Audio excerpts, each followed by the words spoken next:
Buenos días, muchachos, ¿me escuchan? Sí, profesor, buenos días. Buenos días, muchas gracias, Nick. Ya, entonces, nos quedamos en...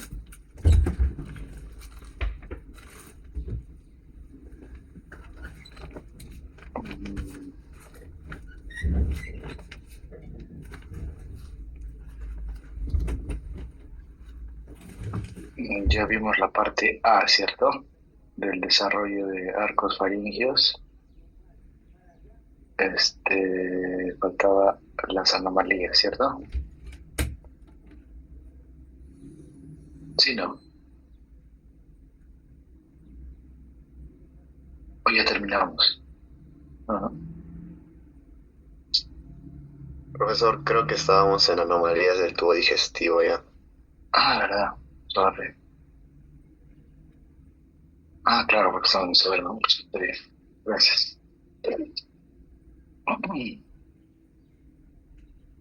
Anomalías.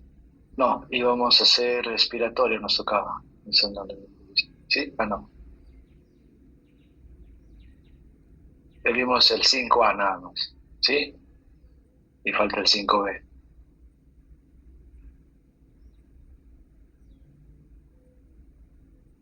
¿Cierto o no cierto? Sí, profesor, falta el 5B. Ya, gracias. Ya, esta es bien corta porque compartir, transmitir. mm, Ya, esta parte del aparato respiratorio es bien cortita, así que ve mi pantalla, ¿cierto?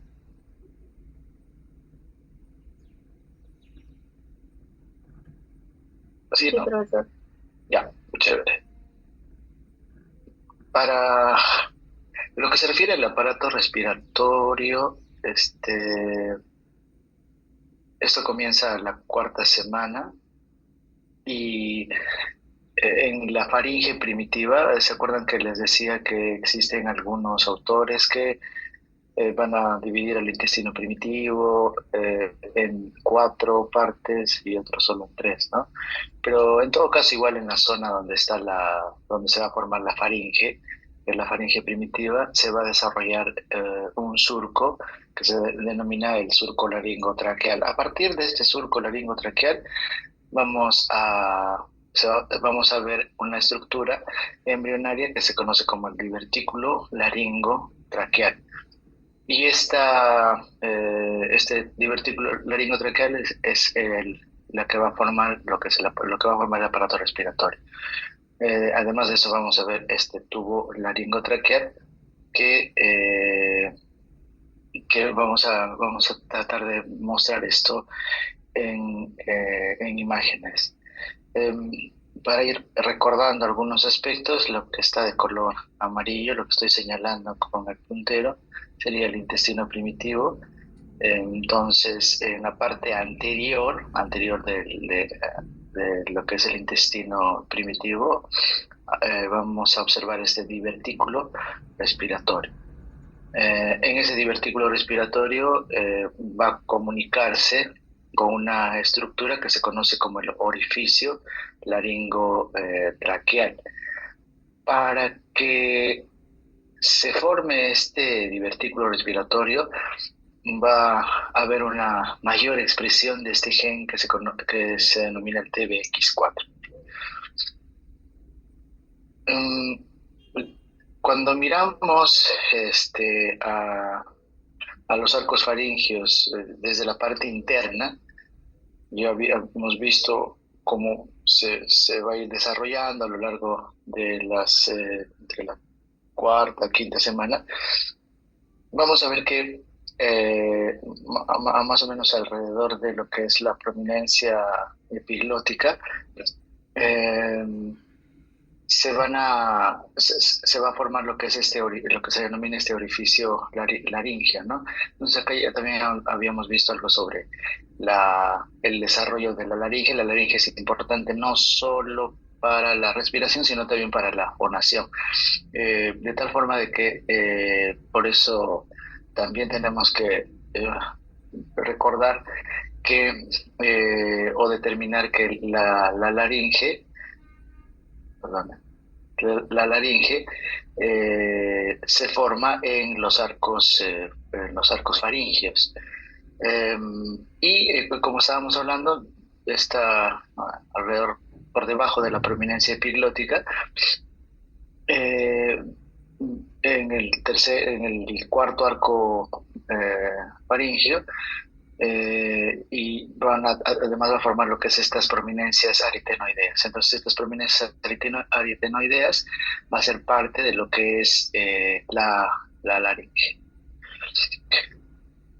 Eh, por lo tanto, en el desarrollo de la laringe, este es el extremo craneal del tubo laringotraqueal.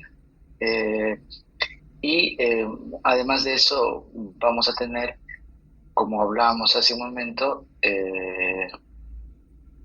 parte, o sea, la laringe se forma parte de lo que son los arcos branquiales o faringeos, ¿no? Acá está, perdonen el error, es faringeos, ¿no? Porque como decíamos en la clase previa, el término branquial ya no se utiliza.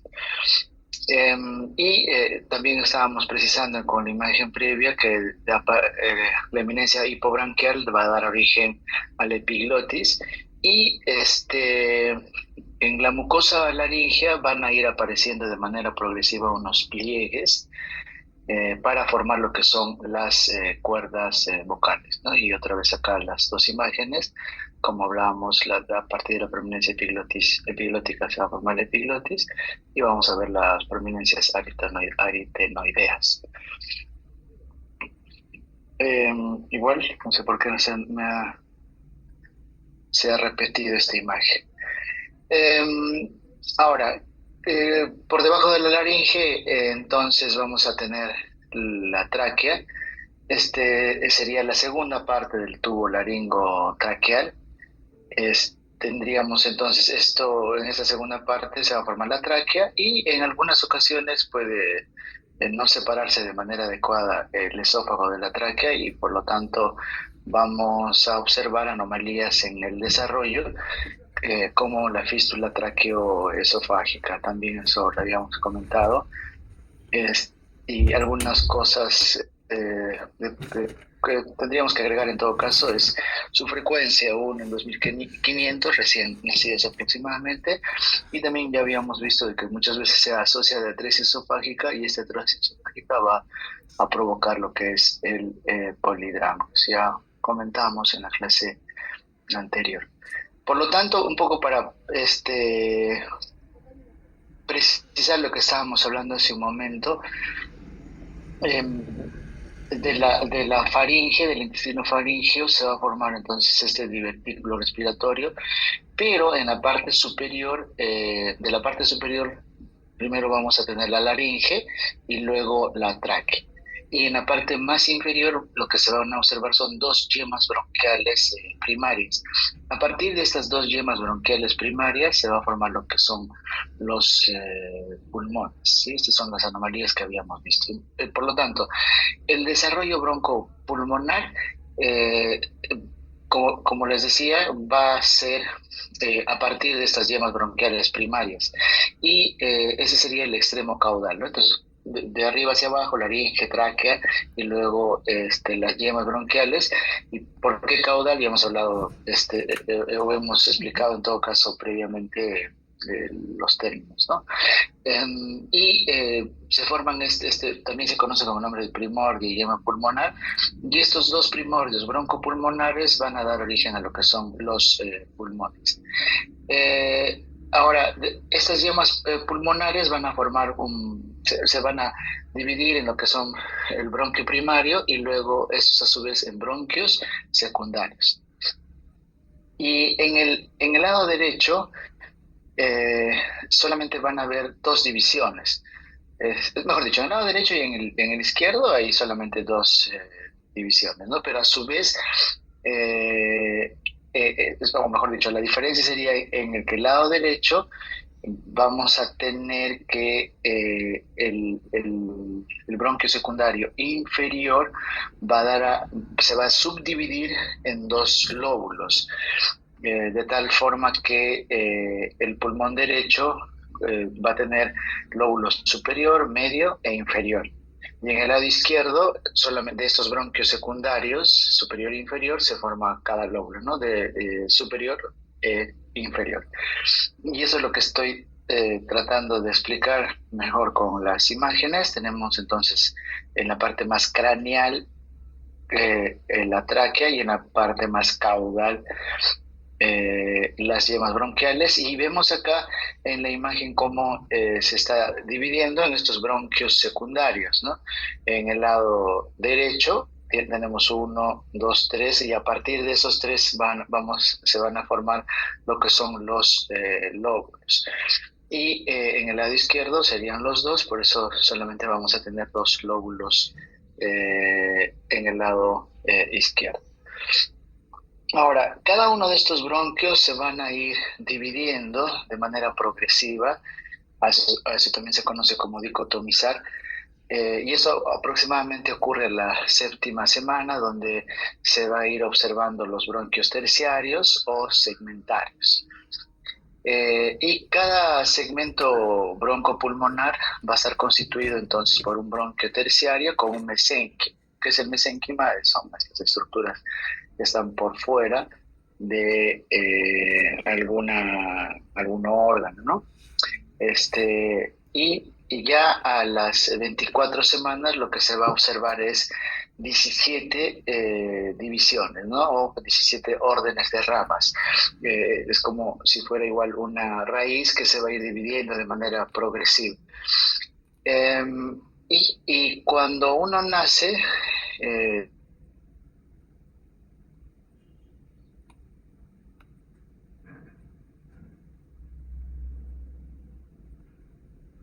que termina de desarrollar después del nacimiento. Si es que se enlentece o pasa algo con el internet, porfa, hágame conocer. En todo caso, vamos a hacer lo siguiente. Porque me está amenazando de que mi internet está lento. A ver, con el celular.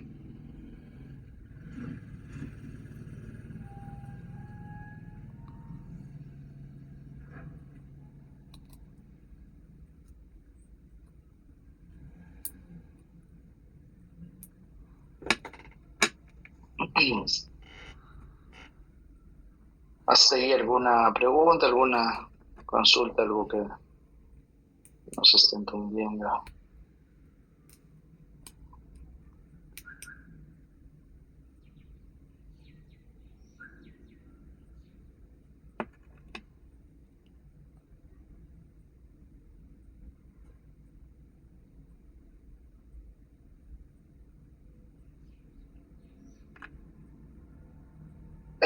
Para ya comentar específicamente sobre el desarrollo pulmonar, en esto hay que precisar que los dos primeros periodos sí son periodos que van uno a continuación de otro. Es decir, todo el parénquima, o sea, todo el pulmón, primero vamos a ver un periodo pseudoglandular y luego, perdón, un periodo canalicular. Y ya sea esto por el desarrollo, que no necesariamente va a ser sincrónico, en los otros dos periodos son periodos en los que se van a sobreponer los tiempos. ¿Ya? Eso para que se pueda entender un poco sobre esto de las semanas. De tal forma de que vamos a tener 4 periodos: el periodo pseudoglandular, el periodo canalicular, el periodo de sacos terminales y por último el periodo alveolar. En el periodo pseudoglandular ocurre a partir de la quinta a la 17ª semana y se van a formar los bronquios y los bronquiolos terminales.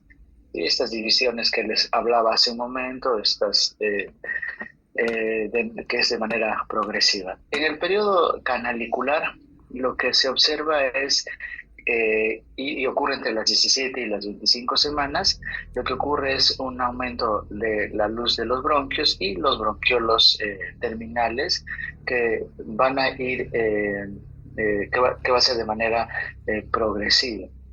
Y además de eso, importante es el hecho de que va a haber un desarrollo de los bronquiolos respiratorios y también ya van a ir apareciendo los conductos alveolares, ¿no? Por eso digamos el término de canalicular, porque se van a ver los conductos alveolares.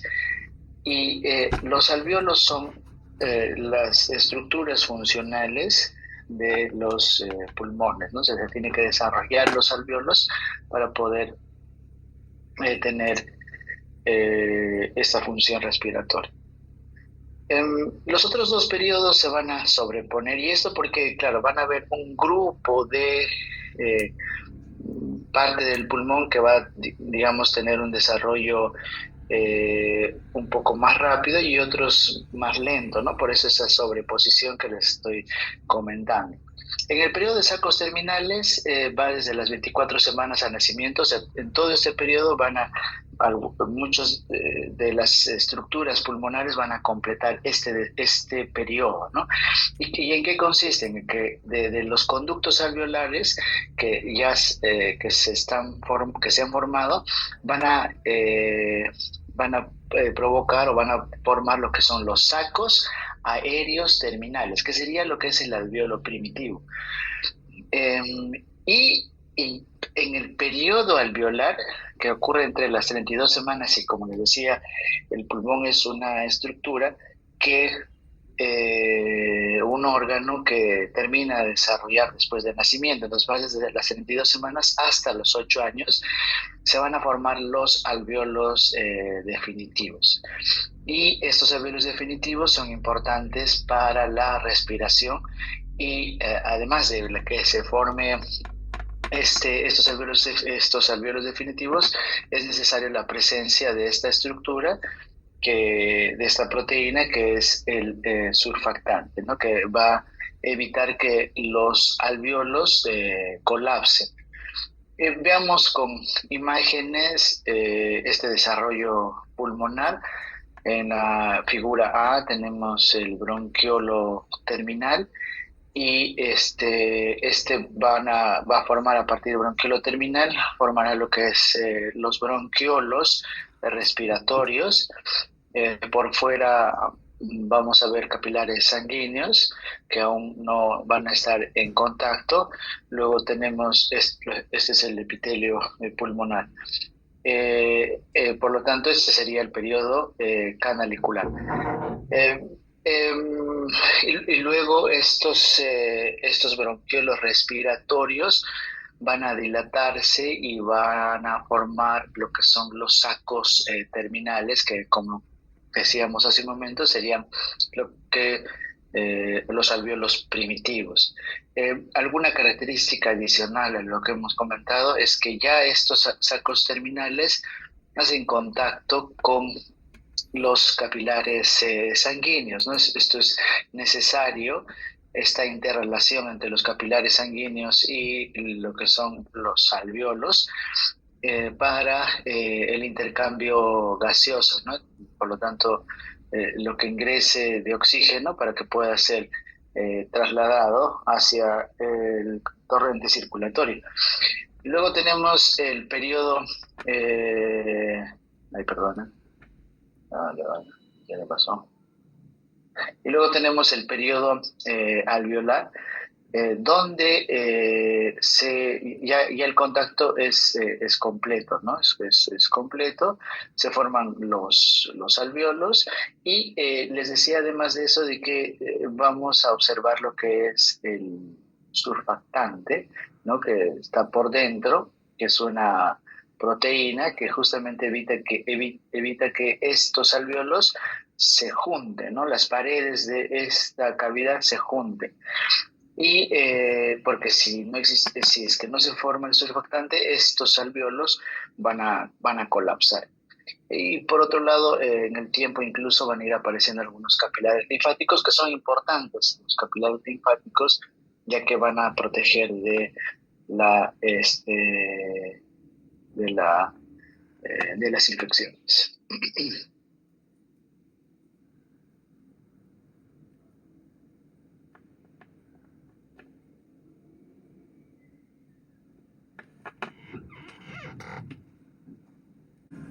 Bien, ahora vamos a ver lo que es el desarrollo cardiovascular y cuando hablamos del desarrollo cardiovascular, esta se va a originar de lo que es el mesodermo y específicamente del mesodermo lateral.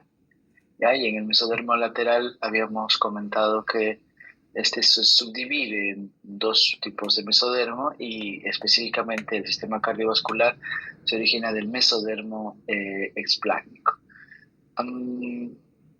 Ahora, ¿desde cuándo se ve circulación sanguínea? No necesariamente significa el hecho de que ya existe corazón, ¿no? Sino estamos hablando solamente de circulación de sangre, ¿no? Profesor, yo esto más o menos, sí, no se ve. compartiendo. Perdón, gracias.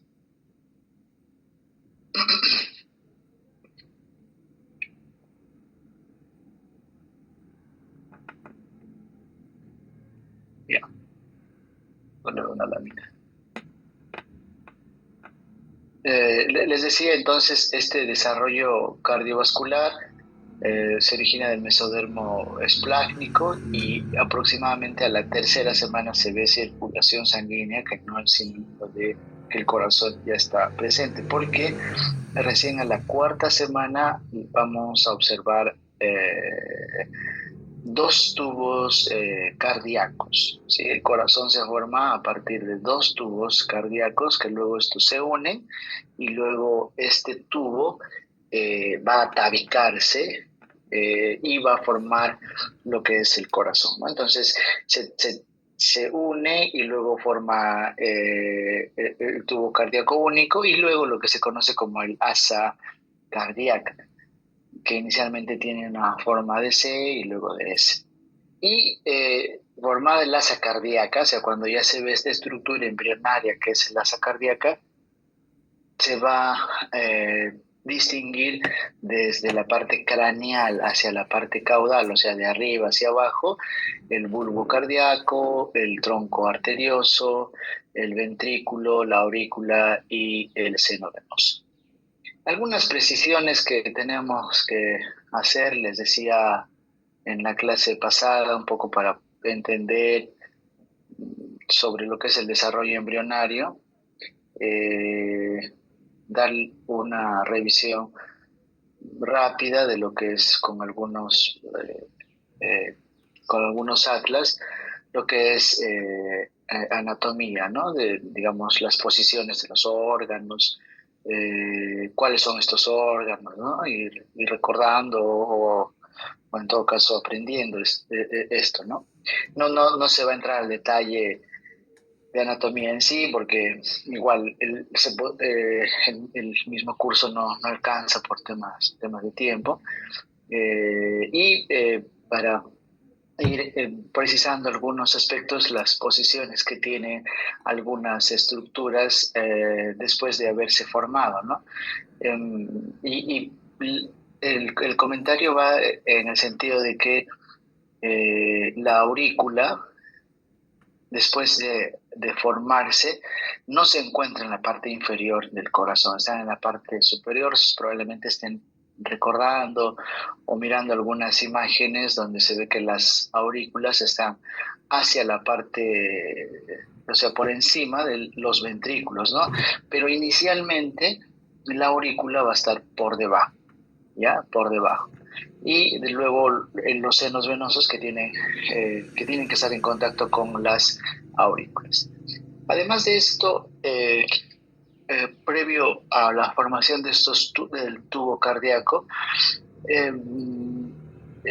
Este se va a formar a partir de lo que se denominan los campos cardíacos, y hay dos, ¿no? El campo cardíaco primario y el campo cardíaco secundario. El campo cardíaco primario va a dar origen a lo que son las aurículas y el ventrículo izquierdo. Y el campo cardíaco secundario al ventrículo derecho y lo que es el tracto de salida.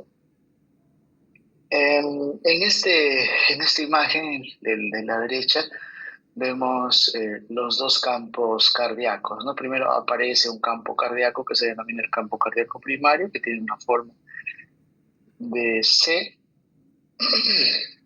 Este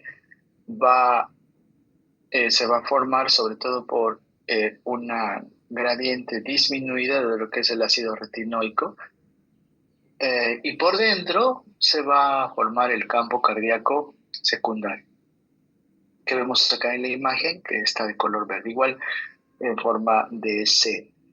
Ahora, el campo cardíaco secundario va a ser, digamos, estimulado por una serie de expresiones de algunos genes, ¿no? Por ejemplo, por ejemplo, el gen ISL1, el FOXH1, ¿no? Y el campo cardíaco secundario por otros genes como el NKX2.5, perdón, y el GATA4. Hay un momento en el que hay una red de genes que van a controlar, digamos, el desarrollo del corazón. Y tenemos además de ese el NKX2, el MEF2, el GATA, ¿no? El GATA4, el GATA6, etc. Y en esta imagen, en la parte inferior, lo que está mostrando es que, por ejemplo, para que se forme el ventrículo derecho y el tracto de salida, tiene que haber una expresión de estos genes conocidos como HAN2, y, por ejemplo, para que se forme el ventrículo izquierdo, tiene que haber una expresión de esta molécula que es el HAN1. Les decía, entonces, vamos a ver mejor otras imágenes.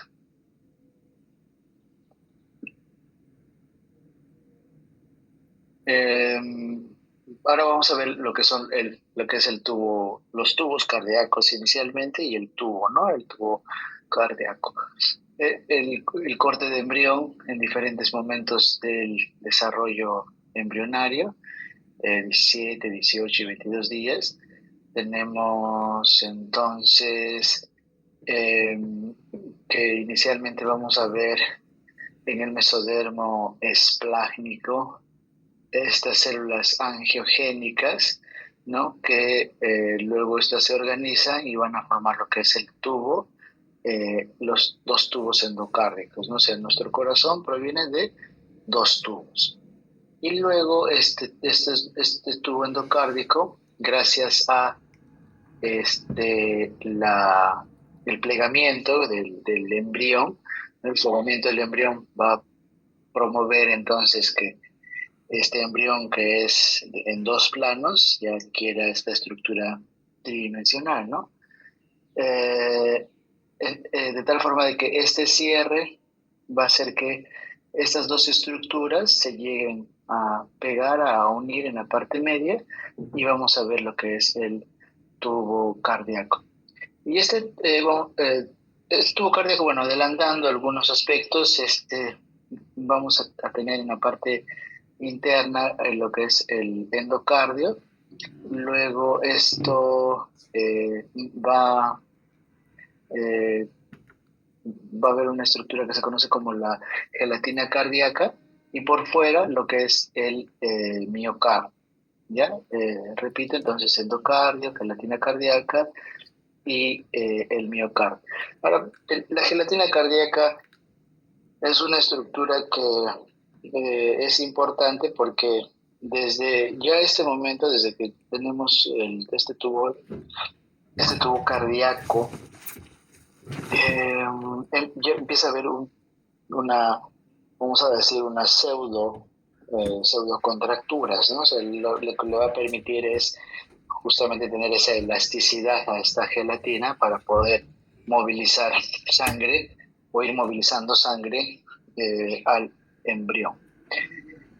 En esta imagen, que la vamos a repetir varias veces como para terminar de fijar los conceptos, por lo tanto, tenemos en la imagen de la derecha, o hacia su izquierda en todo caso, la unión de los dos tubos endocárdicos, y de arriba hacia abajo se ve el bulbo cardíaco, el ventrículo primitivo, las dos aurículas primitivas, y por debajo de esto los senos venosos. Y luego estos se terminan de fusionar y forma las mismas estructuras, ¿no? Las mismas estructuras que estábamos comenzando. En esta imagen también mostramos algo similar, sobre todo lo que estábamos hablando, pero algunas precisiones. El bulbo cardíaco va a hacer contacto con otra estructura que es el arco aórtico, también precisar que en la parte inferior el corazón va a hacer contacto con lo que es el tabique transverso. Luego decíamos hace un momento que estos dos tubos endocárdicos, tubos cardíacos primitivos, se terminan de fusionar, y repitiendo otra vez tenemos el bulbo cardíaco, ventrículos, aurículas y lo que son los senos venosos. Luego, posteriormente, este tubo cardíaco va a formar una estructura que inicialmente tiene una forma de C, ¿no? De C, pero luego vamos a tener una forma de S, ¿no? De S. Y acá lo que se va a ir observando de manera progresiva es que justamente esta formación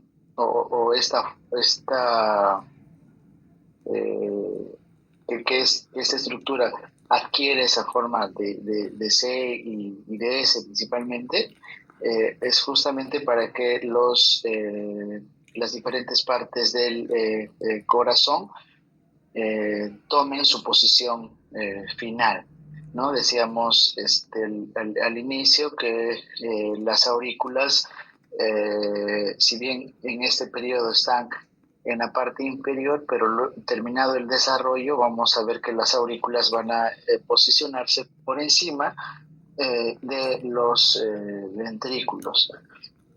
Y justamente la formación de esta asa cardíaca va a permitir esto, ¿no? Y por otro lado también al inicio pues está en la parte inferior ligeramente, ya en este periodo va a estar hacia la parte posterior, y luego incluso esta aurícula va a ascender, ¿no?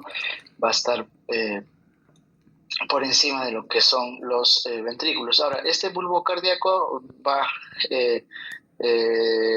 estar en contacto, se subdivide en todo caso con lo que es el tronco arterioso, y luego tenemos el ventrículo y la aurícula, y por debajo de la aurícula el seno venoso.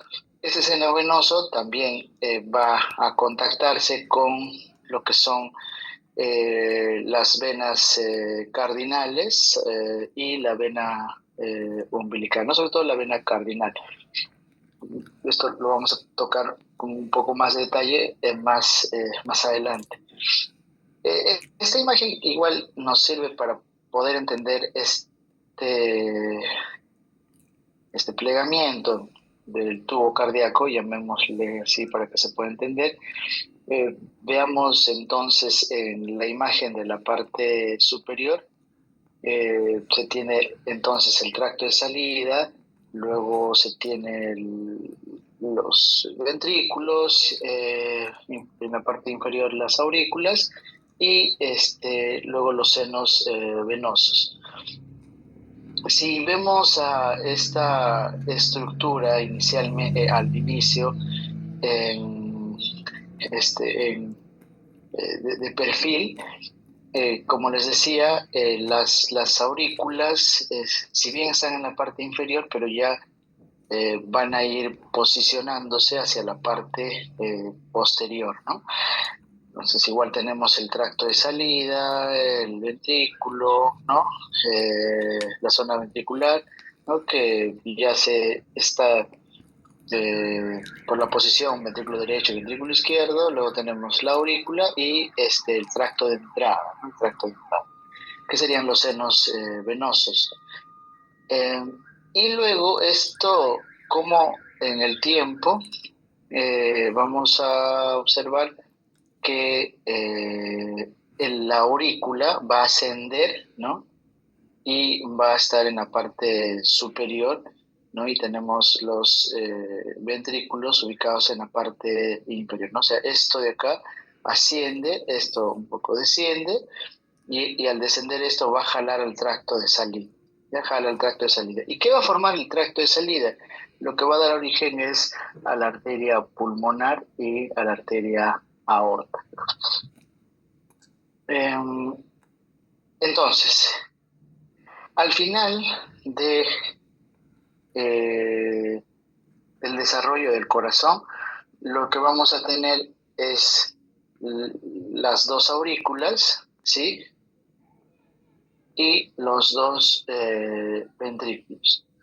De tal forma que vamos a ver la aurícula derecha, ventrículo izquierdo, aurícula izquierda, ventrículo izquierdo, ¿no? Aurícula derecha, ventrículo derecho, aurícula izquierda y ventrículo izquierdo.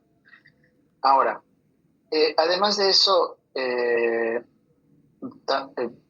precisar que van a ver, o existen, perdón, lo que son estos tabiques, ¿no? O estas separaciones entre las aurículas, entre los ventrículos y parcialmente, entre las aurículas y los ventrículos. Y como ven acá en esta imagen, incluso como comentábamos previamente, esto es un tubo, ¿no? Y es un tubo hueco. Y este tubo hueco, en el tiempo, a medida que va a formarse la asa cardíaca, y después de que tomen esta posición final, empieza a ver lo que es el tabicamiento, ¿no? Y justamente esto se observa en estas imágenes al momento de hacer el corte. Se va a ir formando de manera progresiva estos tabiques que van a separar al corazón en lo que se denomina las 4 cámaras. Imágenes más claras, ¿no? No tan antiguas como la previa, en el sentido, como esta decía, pero a colores, digamos, ¿no? Pero mostrando lo mismo, con la misma idea, en todo caso, un estadio más adelante, el bulbus cordis o el bulbo cardíaco, el ventrículo auricular, nuevamente, esto adquiere la forma de S. Este bulbo cardíaco va a dar en la parte superior. Vamos a ver lo que es el tronco arterioso, en la parte unido al tronco arterioso este saco aórtico, y este saco aórtico a su vez va a estar en contacto con estos arcos aórticos, ¿ya? Tiene esta denominación porque de arcos aórticos, porque tienen una forma de arco, ¿ya? Igual en la parte hacia la parte inferior, hacia la parte caudal, debajo del ventrículo, las aurículas y el seno venoso, ¿no? Y después, como vimos en la imagen, en la diapositiva anterior, que las aurículas van a estar hacia la parte superior y posterior de lo que es el ventrículo. Y acá, digamos, se está diferenciando lo que sería la aurícula derecha, la aurícula izquierda, ¿no? Y del ventrículo vamos a ver este tracto de salida, ¿no? Del ventrículo único inicialmente tenemos este tracto de salida, que también este tracto de salida luego se va a subdividir o se va a dividir en dos arterias, ¿no? Repito, para formar la aorta y la pulmonar.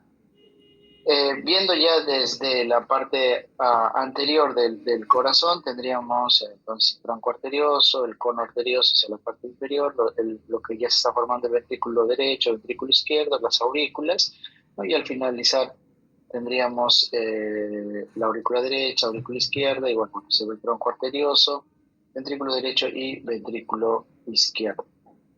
No sé si este enlace funciona.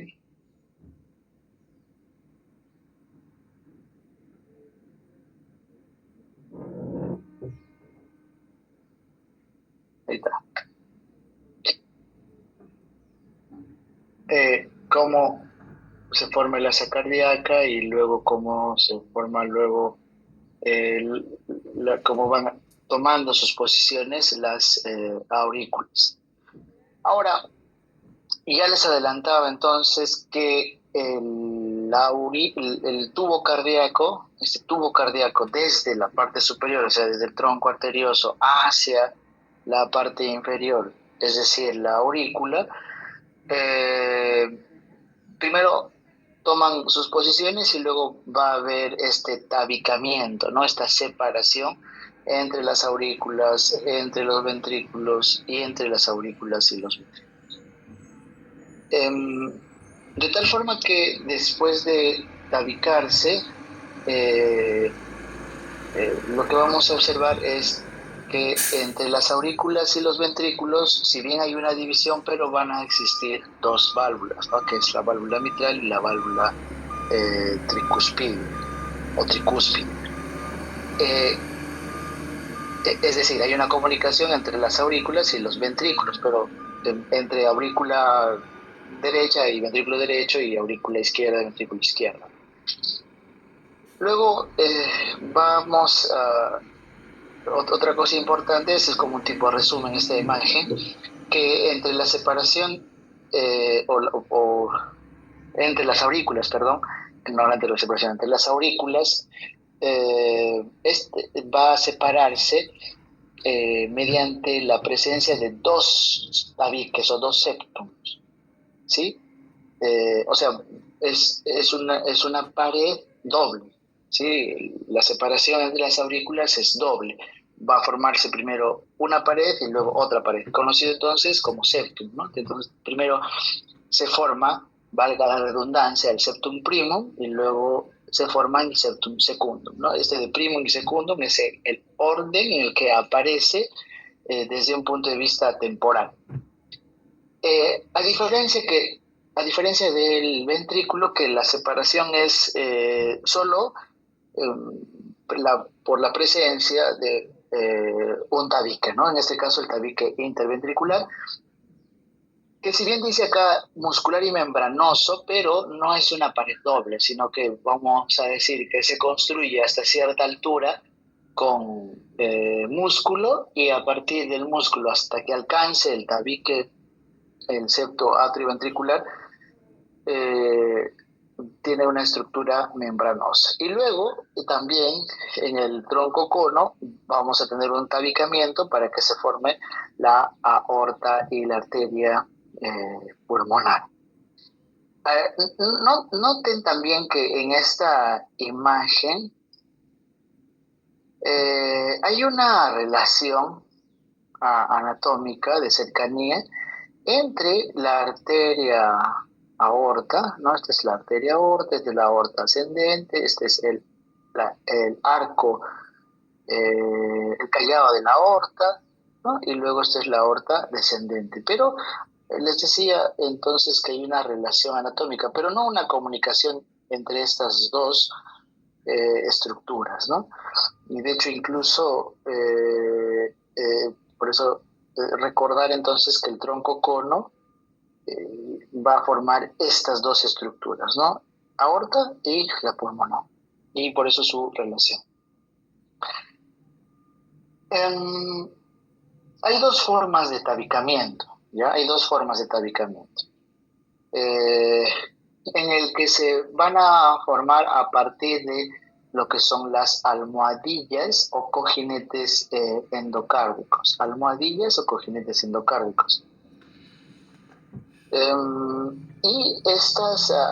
Estos cojinetes endocárdicos lo que van a permitir es la separación entre las aurículas de los ventrículos y también va a permitir que el tracto de salida se divida en la aorta y en la arteria pulmonar. Cuando hablamos de la división del conducto auriculoventricular, o sea, este tabique que separa aurículas de ventrículos, perdón, estas almohadillas se van a ir formando de manera progresiva. Luego este tabicamiento es lógicamente progresivo, pero a partir de las células del mismo endocardio. Vemos acá en la imagen, tenemos el lumen del tubo cardíaco, es una estructura hueca, es un tubo, no se observa ningún tabicamiento, y lo que a partir del endocardio va a haber un abultamiento hacia la parte interna, como vemos acá, y de lo que es el tejido extracelular, la matriz extracelular, también va a ir aumentando en tamaño, y después de, digamos, tener esta estructura extracelular sin células, luego va a haber un crecimiento, una proliferación del endocardio, y las células van a ir migrando para ir rellenando este espacio, ¿no? De tal forma que lo que vamos a observar es que se forme estos tabiques, que en algunos casos estos tabiques pueden llegar a unirse, a pegarse uno a otro para separar, si es que fuera el caso, y en algunos casos van a quedar así como tal, ¿no? O sea, van a crecer, van a llegar hasta un punto, pero ya no van a completar, o no se van a unir una con otra, ¿no? Y esto es importante porque justamente gracias a esta característica de división del corazón va a permitir que se forme lo que es las válvulas cardíacas, ¿sí? Entre las aurículas, entre la aurícula derecha y ventrículo derecho, la aurícula izquierda y ventrículo izquierdo, ¿no? Y también las válvulas en la arteria aorta y en la arteria pulmonar. ¿Para qué sirven las válvulas? Para evitar el contrarreflujo, ¿no? Es decir, que el sentido de la circulación solo va de un lado a otro, de un solo sentido, no un monosentido. Y justamente las aurículas van a permitir eso, ¿no? Para que la sangre no regrese, no vaya en sentido contrario. De tal forma que el tabicamiento cardíaco se observa entre la cuarta y la quinta semana, y uno de los principales tabicamientos que se observa es el tabicamiento del conducto auriculoventricular, ¿no? Entonces el conducto auriculoventricular se va a dividir gracias a la presencia de estos cojinetes o almohadillas endocárdicas. Veamos acá en la imagen inferior, tenemos el orificio auriculoventricular común, ¿no? O sea, acá no se observa las válvulas que estábamos comentando hace un momento, y lo que sí, progresivamente se van a ir formando estas almohadillas, ¿no? Hacia el lado lateral, hacia el lado superior, hacia el lado inferior, y que de manera progresiva van a ir creciendo de un lado, o sea, en sentido contralateral, ¿no? O en diferentes sentidos, ¿no? Para al final quizás unirse, ¿no? En algún, para, digamos, terminar de dividir o en algunas ocasiones para formar lo que son las válvulas, ¿no? Que sea a partir de ahí la formación de las válvulas. Perdón, un ratito voy a cargar mi batería.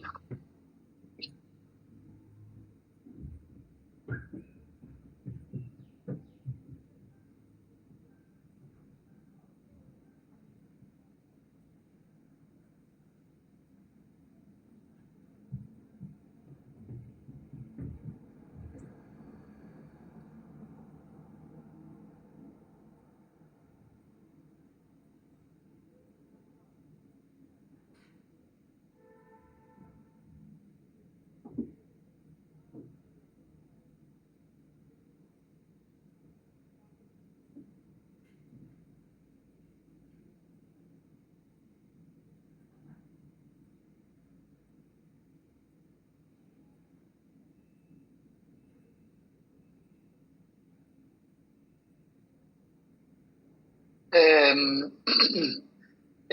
entonces, veamos acá en la imagen lo que les decía que se termina de separar, ¿no? El lado derecho del izquierdo, pero, pero permite que exista una comunicación entre, esto es en la parte media, ¿no? Separando aurículas de ventrículos, perdón, ¿no? Separando aurículas de ventrículos, pero si bien separa aurículas de ventrículos, lo hace parcialmente porque deja dos espacios, ¿no? Para que justamente permita la comunicación entre las aurícula derecha, ventrículo, aurícula izquierda y ventrículo izquierdo. Y de tal forma que también la presencia de estos cojinetes permita la formación de la válvula tricúspide y la válvula mitral. Ahora, cuando hablamos de el tabicamiento de las aurículas y los ventrículos, no se forma a partir de estas crestas. El crecimiento solo va a ser a partir de una de las paredes, ¿sí? El tabique que vamos a observar va a ser a partir de una de las paredes y va a ir creciendo de manera progresiva hasta alcanzar en este caso sería lo que es el tabique auriculoventricular, ¿no? Para ir organizándonos mejor o para ir entendiendo mejor, ¿no? El tabique auriculoventricular, como su nombre dice, va a observarse donde estoy señalando con el puntero, ¿no? O vamos a poner, entonces tendríamos, ese es el tabique auriculoventricular. Y el tabique auricular o el tabique ventricular no se forma, como veíamos hace un momento, por la presencia de estos cojinetes, sino un crecimiento a partir de la pared inferior, en el caso del ventrículo, y a partir de la pared superior en el caso de las aurículas. Es decir, se va a ir formando de manera progresiva, el tabique va a ir creciendo de arriba hacia abajo hasta alcanzar el tabique auriculoventricular. Y en el caso de los ventrículos, igual de la parte inferior va a ir creciendo de manera progresiva para alcanzar este tabique. ¿Sí? Claro, hemos dicho de que hemos puesto de acá de color rojo todo completo, pero tiene que ver lo que son las válvulas, ¿no? Que hemos comentado hace casi un rato. Y eso es lo que muestra en esta imagen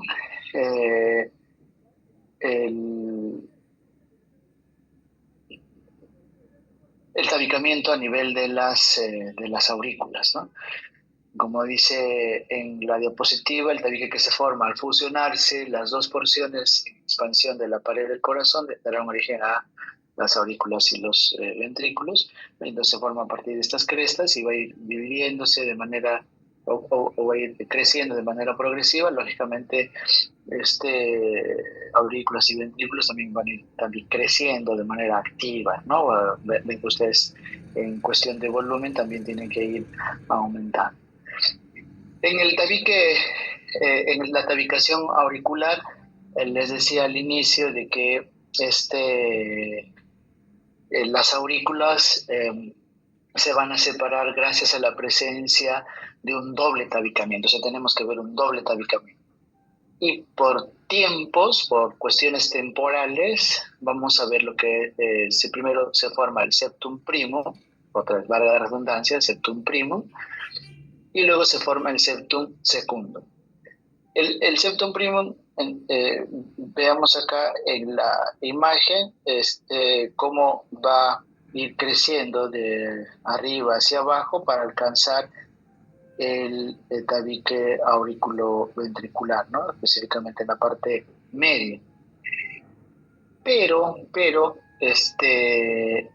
no cierra completamente, va a dejar un espacio, un hueco, ¿no? Que se conoce como ostium primum. Eso de primum, recuerden que es una cuestión de temporalidad, repito, ya de temporalidad. Y en el caso de las aurículas es importante la presencia de estos agujeros para que permita que la sangre, que vamos a ver más adelante, pero ya adelantando, la sangre que llega a la aurícula, que en la etapa embrionaria es la más oxigenada, pase, circule, ¿no? Permite el paso hacia la aurícula izquierda, y esta aurícula izquierda, por llegue la sangre al ventrículo izquierdo, y el ventrículo izquierdo bombee la sangre a través de la aorta a todo el feto, ¿sí? En esta imagen igual vemos lo que les decía hace un momento, la presencia del tabicamiento del septum primum de manera va a ir creciendo, se forma en la parte inferior, o sea, no se termina de cerrar, ¿no? Deja un espacio el ostium primum, y en la parte superior vamos a ver un cribado, como si fuera eh, eh, unos huecos, ¿no? Son unos huequitos, por eso se llama un cribado. Este cribado luego termina de unirse, ¿no? Estos huequitos o estos huecos, perdón, van a juntarse, ¿no? Y van a formar lo que es el ostium secundum, y luego este ostium primum eh, termina de cerrarse, ¿no? Termina de cerrarse. Ahora, otra vez, ¿para qué se forma el ostium secundum? Para que el flujo de sangre de derecha a izquierda esté presente durante la etapa fetal. Y luego aparece la otra pared. Les decía entonces, el tabicamiento de las aurículas es gracias a la presencia de dos paredes. Primero, septum primum, y luego el septum secundum. Y acá vemos en esta imagen justo la presencia de la formación del septum secundum, ¿no? Ya se formó el ostium primum, ya se cerró se cerró el ostium primum, y se ve la forma, o se ve ya, digamos, este espacio hueco que es el ostium secundum. Y después de esto se va a ir formando, o se forma lo que es el tabique, que es el ostium, el septum secundum, ¿no? El septum secundum. Y ese septum secundum igual va a ir creciendo de manera progresiva, y vamos a tener la presencia de lo que se conoce como el foramen oval. Ahora, ¿para qué se forma este doble tabicamiento? No es una... eh, eh, es como una adaptación para que permita el flujo de derecha a izquierda, pero evite el flujo de izquierda a derecha, ¿no? Serviría como un tipo de válvula, ¿no? Como un tipo de válvula que solo permita ese flujo unidireccional, ¿no? En la circulación cardíaca, el flujo tiene que ser en un solo sentido, no la gran parte de la sangre, lógicamente, ¿no? Seguramente algo de sangre puede regresar, pero gran parte de la sangre que va circulando tiene que ir en un solo sentido.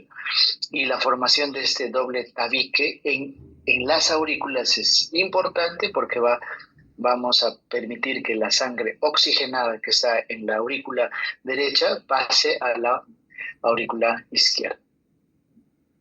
De tal forma que el tabique interauricular, después de que se forma la aurícula primitiva, en orden tendríamos el septum primum, foramen primum,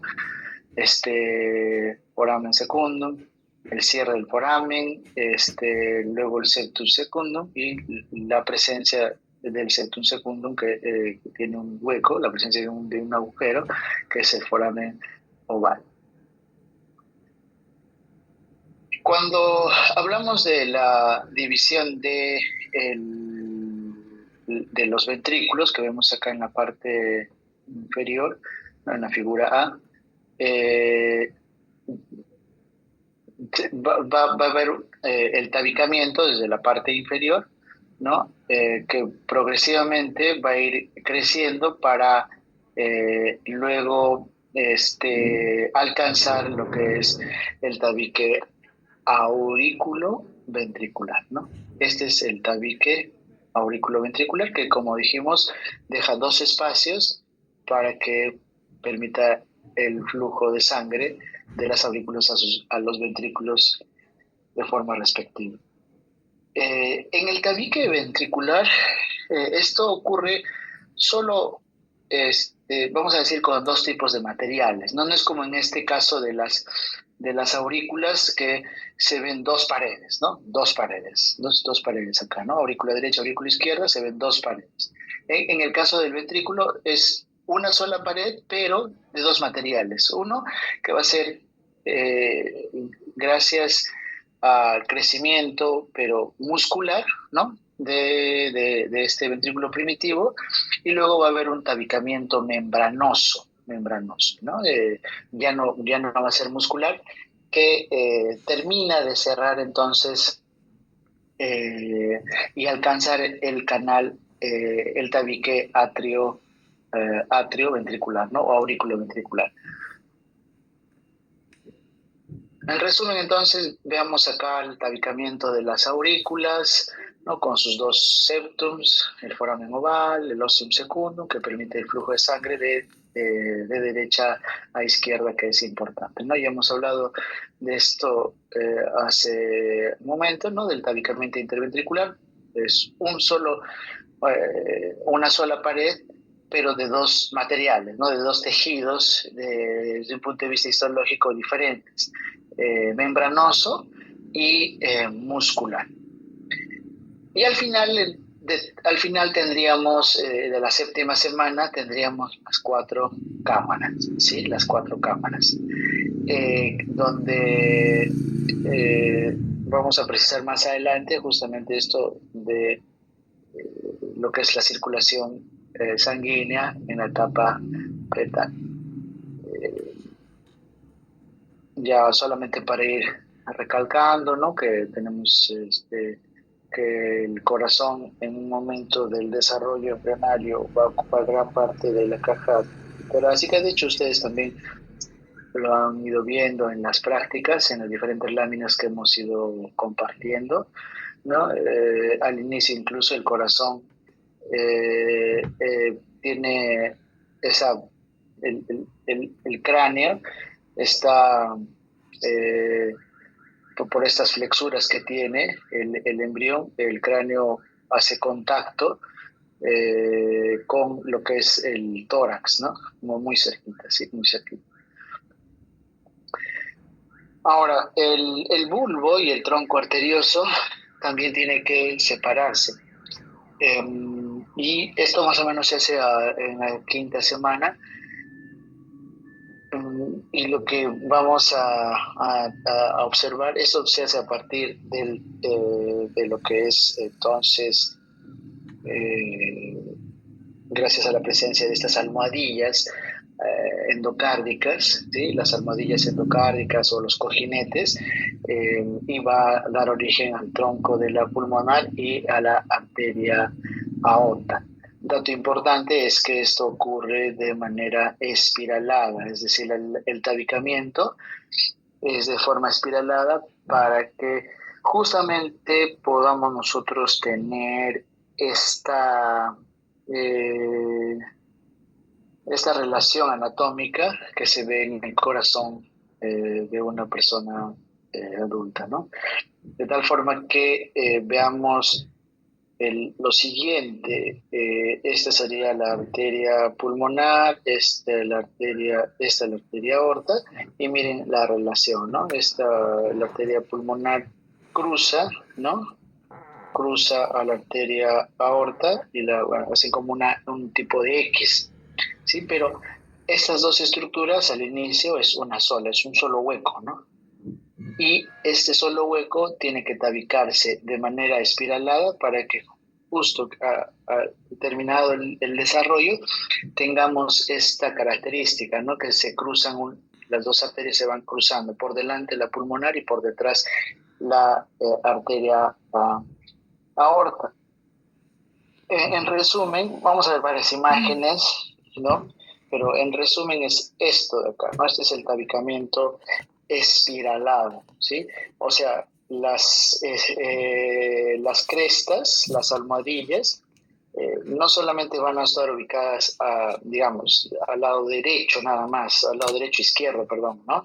O al lado antero-posterior, sino de manera progresiva van a ir apareciendo estas crestas, pero de forma espiralada para que, repito, tengamos esta relación anatómica en el sentido que tenemos a la pulmonar por delante y a la aorta por detrás y formando una especie de X, ¿no?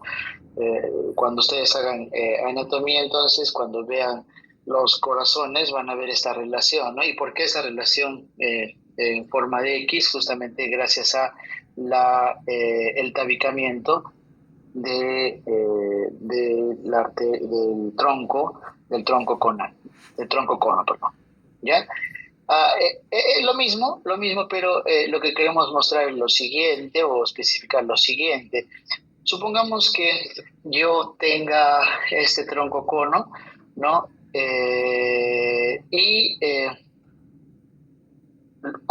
Haga un corte a este nivel en el punto 1, haga corte a este nivel punto 2 o haga corte a este nivel punto 3.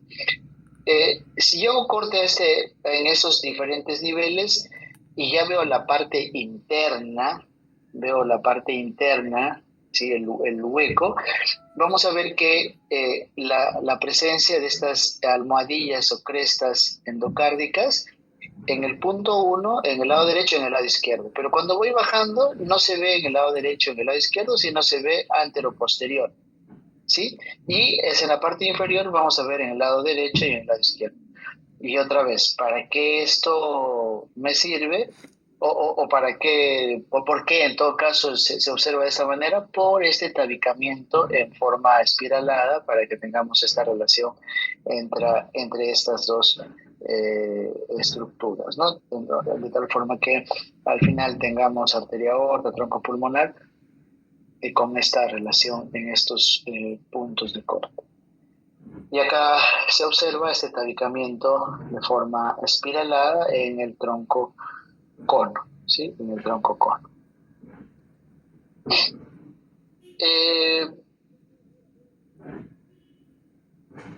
Para que se formen, perdón, estas crestas, estos cojinetes o estas almohadillas endocárdicas,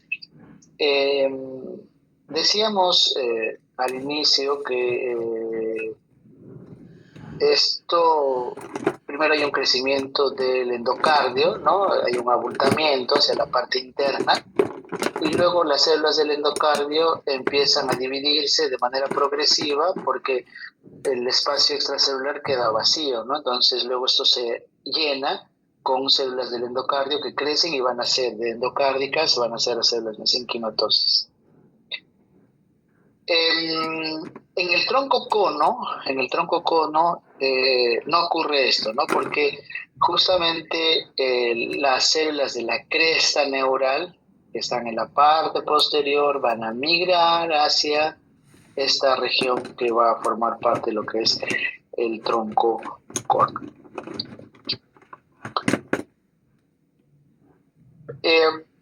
Para terminar de fijar este concepto de lo que es la separación entre la arteria aorta y la arteria pulmonar. En la imagen de la izquierda, veamos lo siguiente, ¿sí?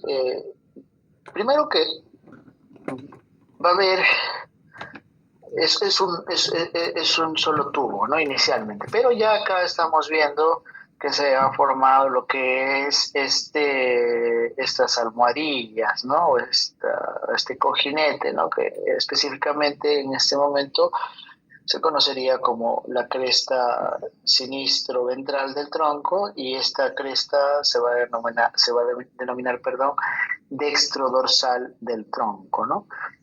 Sinistro izquierda, dextro derecha, nada más, ¿ya? Y luego estas dos crestas, los que son almohadillas, pues van a terminar de fijarse, ¿no? De pegarse una a otra.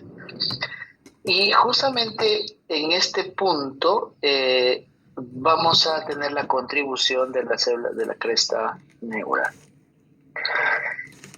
Y luego, entonces, lo que vamos a observar es que en la imagen, veamos, se forma lo que es la aorta y la pulmonar. Pero luego va a haber una tumefacción, ¿no? Igual, estas crestas o almohadillas que van a ir creciendo de manera progresiva, y luego va a formar lo que serían lo que son las válvulas, ¿no? La válvula pulmonar y la válvula aórtica. Y decíamos también en un momento de la sesión que estas válvulas, la presencia de válvulas, desde un punto de vista, vamos a decir, mecánico, lo que sirven es que permiten el flujo en un solo sentido, ¿no? En un solo sentido, es decir, va la sangre hacia acá, y si es que disminuye la presión a este nivel, estas válvulas lo que va a hacer es cerrarse, ¿no? Se cierran y evitan que el flujo de sangre, si disminuye la presión en este nivel, lo va a permitir entonces de que estas válvulas se cierren y eviten que la sangre retorne y regrese. Ahora, también hablamos al inicio de que de la sesión, de que existe una circulación, ¿ya? Una circulación, que vamos a decir una circulación primitiva, para ir reconociendo algunas estructuras. Este es el embrión, ¿sí? En la parte inferior esto sería el saco vitelino, ¿cierto? Y en esta región esta región que estoy señalando sería el líquido amniótico, la cavidad amniótica con el líquido amniótico, y este sería el pedículo de fijación y por lo tanto la placenta.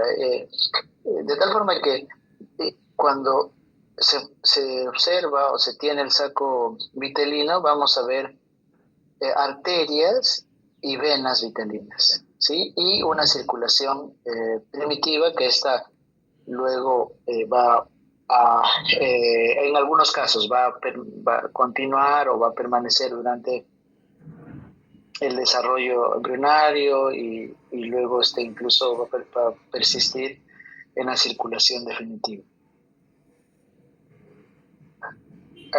Se darán cuenta de que en algunos casos, de hecho incluso a lo largo de las diferentes presentaciones, Les muestro algunas imágenes medio antiguas y otras, digamos, más modernas, ¿no? Que lo muestra lo mismo, ¿sí? O sea, lo que quiero mostrar es lo mismo, pero acá ya, digamos, el detalle en sí, donde tenemos entonces en esta circulación primitiva, se está formando el corazón, ¿sí?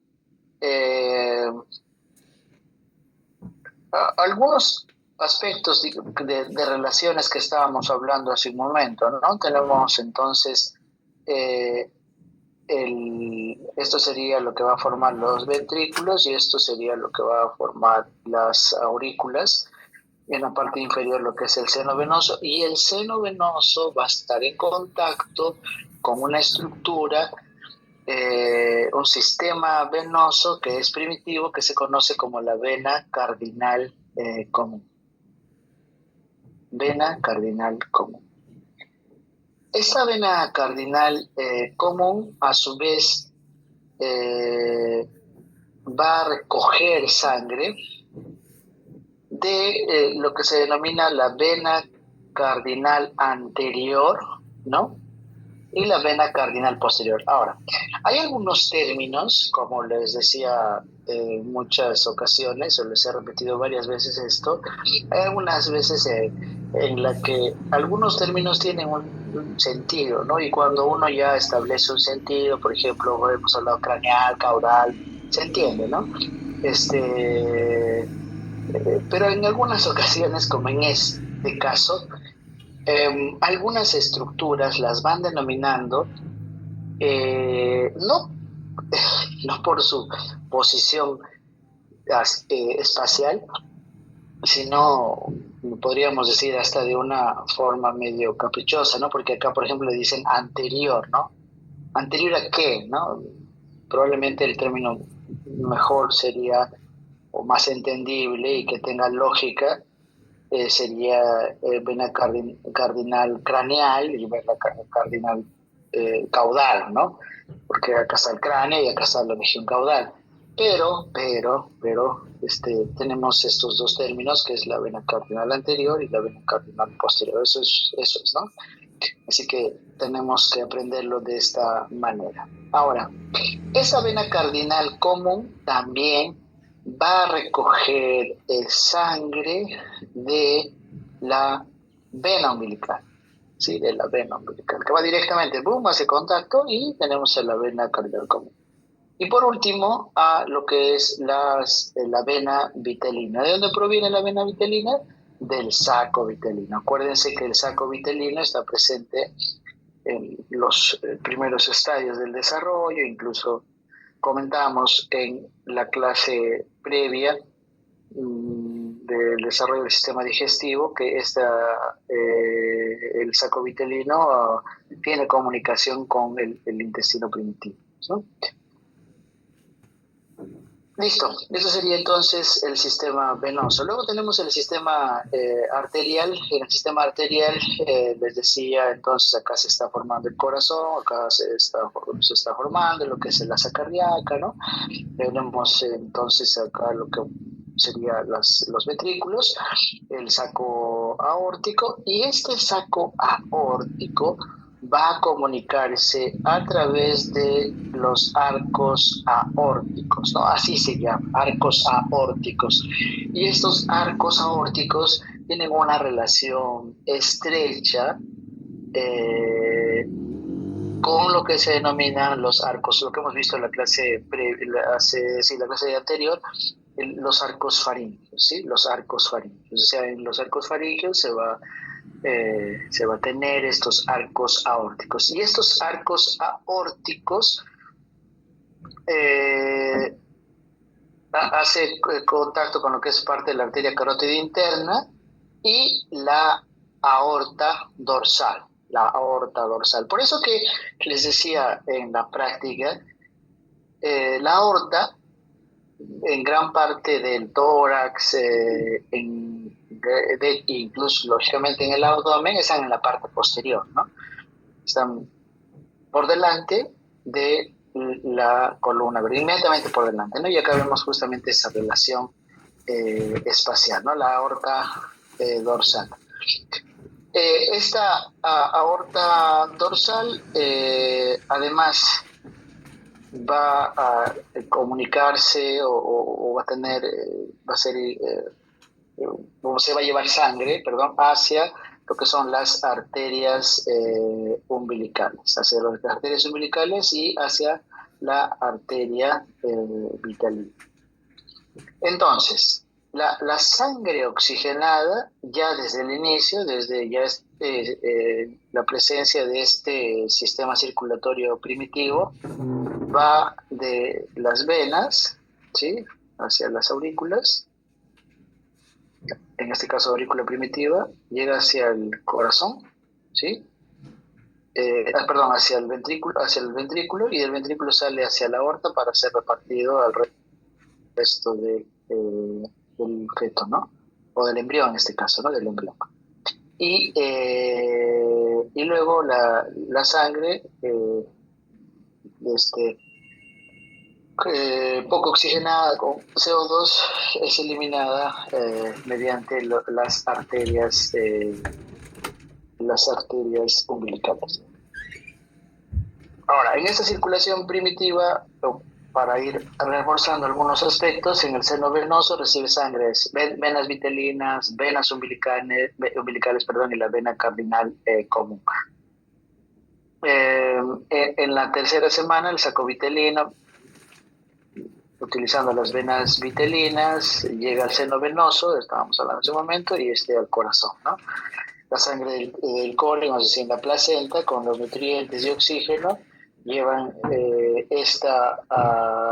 al corazón mediante las venas umbilicales, como también comentábamos hace un momento, y en el día 22 aproximadamente existe una contracción del corazón. Los arcos aórticos, estos van a observarse en la cuarta semana aproximadamente, se van a ir formando y se van a originar del mismo tronco arterioso y van a desembocar en la aorta dorsal, como decíamos hace un momento, ¿no? La idea de los arcos aórticos, es comunicar la aorta dorsal con lo que es el mismo corazón, ¿no? Lo que es el tronco, arterioso, ¿sí? El tronco arterioso que vimos hace un momento. ¿Cuál sería el tronco arterioso? Sería esta estructura, ¿no? El tronco arterioso que va a comunicarse con la aorta dorsal a través de estos arcos aórticos, ¿no? ¿Y por qué se llama arcos aórticos? Porque justamente tiene esa forma de arco. En la sexta a octava semana aproximadamente vamos ya a ver que algunos arcos aórticos, eso también es importante entender, algunos arcos aórticos vamos a ver que van a formar parte de alguna de arterias que se observan en el recién nacido, ¿no? En el feto ya desarrollado o al finalizar el desarrollo, y algunas de ellas van a involucionar. Veamos primero la imagen, ¿no? Para que se pueda entender esto un poco mejor. De tal forma que tenemos la aorta dorsal, ¿no? La aorta dorsal derecha, aorta dorsal izquierda y la aorta dorsal común, ¿no? Ahora, también es importante tener presente que la aorta inicialmente también son dos estructuras que luego en la parte a nivel del tórax se juntan en una sola, y en la parte más craneal van a estar separadas así como en forma de I. Ahora, entonces en la aorta dorsal, esta tiene que comunicarse con lo que es el tronco arterioso. Este sería el tronco arterioso, la parte más craneal, y esta se va a comunicar, van a tener relación entonces mediante estos arcos aórticos. Estos son los arcos aórticos, ¿ya? Arcos aórticos. Y estos arcos aórticos son 1, 2, 3, 4, 5 y 6. Y algunos de ellos, de estos arcos, van a formar ya arterias definitivas y algunas de ellas van a involucionar, como ven ustedes acá, ¿no? Y dependiendo de cuáles, eh, eh, cuáles persisten o siguen su desarrollo, van a formar algunas arterias, como por ejemplo la arteria maxilar o la arteria ioidea y del músculo ioidea o del músculo y del músculo del estribo, perdón. Por ejemplo, el tercer arco aórtico formará lo que son las carótidas primitivas y internas.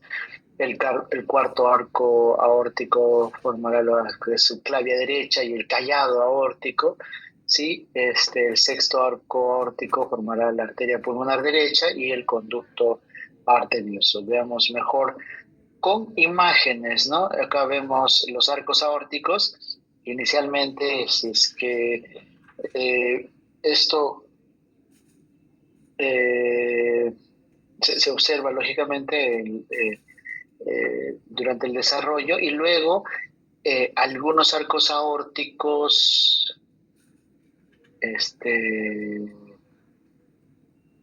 involucionan, como ven acá, estas líneas discontinuas de color blanco, ¿no?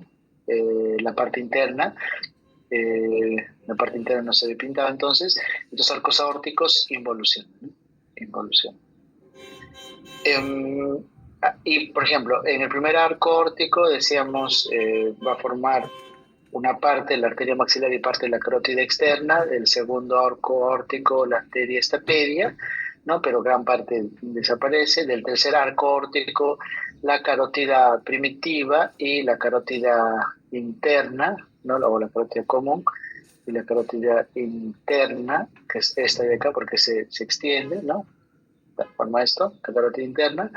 Del cuarto arco aórtico dará origen a lo que es el callado de la aorta, que es esta estructura que une la aorta dorsal con lo que es el tronco arterioso, ¿no? Ese sería el callado de la aorta, sería parte del cuarto arco aórtico, y la subclavia derecha, ¿no? En el lado derecho vemos esta estructura, la subclavia derecha. Y el sexto arco aórtico dará origen a lo que es la arteria pulmonar y la arteria pulmonar y lo que es parte del conducto o el ductus arterioso, ¿no? El ductus arterioso, como su nombre indica, es un conducto que va a comunicar la arteria pulmonar con la arteria aorta. Veremos más adelante cuál es su función. Bien, rápidamente, cuando hablamos de anomalías congénitas del corazón, la frecuencia es del 1% aproximadamente, otros dicen 0,7% de todos los recién nacidos vivos. De hecho, entonces hay un periodo crítico que va del día 20 al día 50 y las causas en el 50% de los casos puede ser cualquiera de estas variantes o de estos cambios en el genoma, ¿no? Llámese CNVs, variantes en un solo nucleótido, o las mismas aneuploidías como la trisomía 13, trisomía 18, etcétera, ¿no? Entonces es una forma de incluso clasificarlas a las anomalías congénitas, pero desde un punto de vista ya clínico y sobre todo, sí, clínico, sería aquellas que son cianóticas y aquellas que son acianóticas. En las acianóticas vamos a observar que el flujo o el shunt es de izquierda a derecha, y estas anomalías serían la comunicación intraauricular, la comunicación interventricular y la persistencia del conducto arterioso. Y en las cianóticas, el shunt va a haber un cortocircuito, y la comunicación es el flujo, perdón, es de derecha hacia izquierda, y los ejemplos son el tronco arterioso persistente, la transposición de grandes vasos y la tetralogía de Fallot. ¿Qué es la comunicación interventricular? Entonces acá vemos la persistencia del ostium primum, ¿no? El ostium primum no se llega a cerrar, no se llega a cerrar y vamos a ver este hueco, ¿no? Si bien hay un flujo por el foramen oval, sin embargo, probablemente el flujo sea mayor por este ostium primum persistente. Luego también tenemos la comunicación interventricular, ¿no? Es decir, que no se ha cerrado, no se ha formado completamente, sobre todo el tabique membranoso, ¿no? Un poco ¿por qué no existe cianosis? Porque porque en estos pacientes lo que se observa es que el flujo, cuando uno nace, o la presión, perdón, cuando uno nace, la presión es mayor en la aurícula izquierda que en la aurícula derecha. Entonces, el flujo va en este sentido, ¿no? Por lo tanto, ya cuando uno nace, la aurícula izquierda va a contener mayor cantidad de oxígeno con relación a la aurícula derecha, ¿no?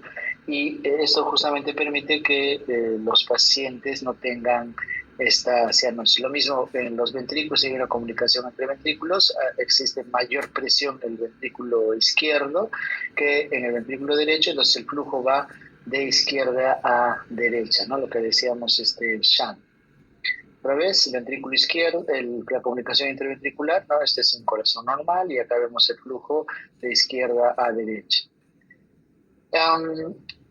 ¿Qué ocurre cuando el flujo es de derecha a izquierda cuando uno nace? Lo que vamos a observar es algunos signos de hipoxia. ¿Y por qué hipoxia? Porque la cantidad de oxígeno va a ser lógicamente menor en la circulación total. Y esto justamente puede provocar esta cianosis, ¿no? Que es esta pigmentación medio violácea que sobre todo existe o se observa, perdón, en los labios y en la parte distal de manos y pies.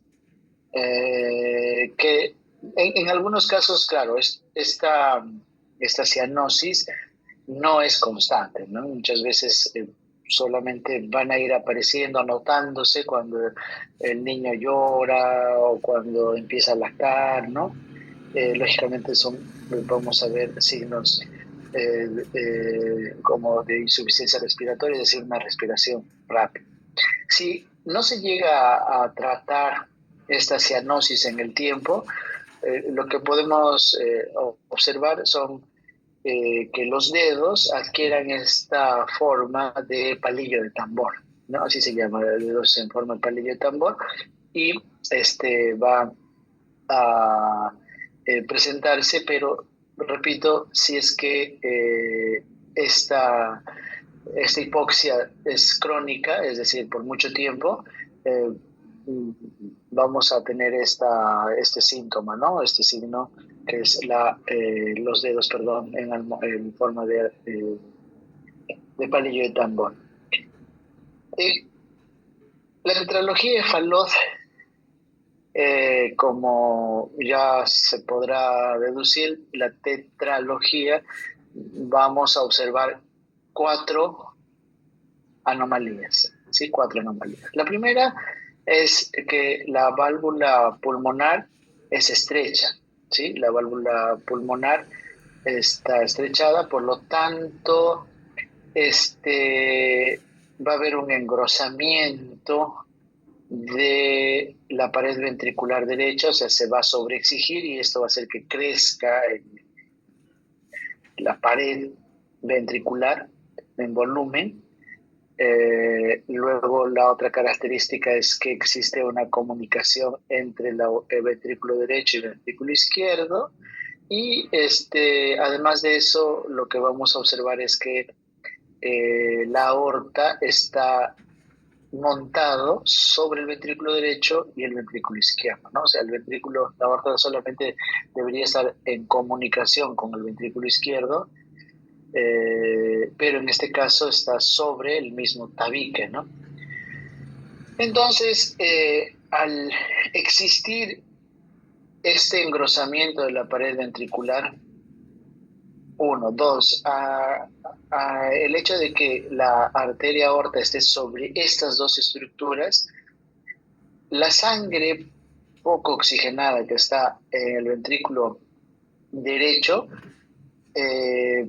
va, y sobre todo por este engrosamiento, va a tener más fuerza que el ventrículo izquierdo pasando esta sangre, ¿no? Sangre poco oxigenada y además de eso, que al momento de contraerse va a llevar sangre hacia la aorta. Y esto, va a haber doble contribución de sangre poco oxigenada en la aorta y esto va a ser distribuido en el recién nacido o en el niño, ¿no? Y lo que vamos a observar es estos signos de hipoxia que comentábamos hace un momento, que son la cianosis, y es que sobre todo cuando el paciente lacta, ¿no? Igual lo mismo, qué cosa es la etiología de Fallot, cuáles son las cuatro alteraciones.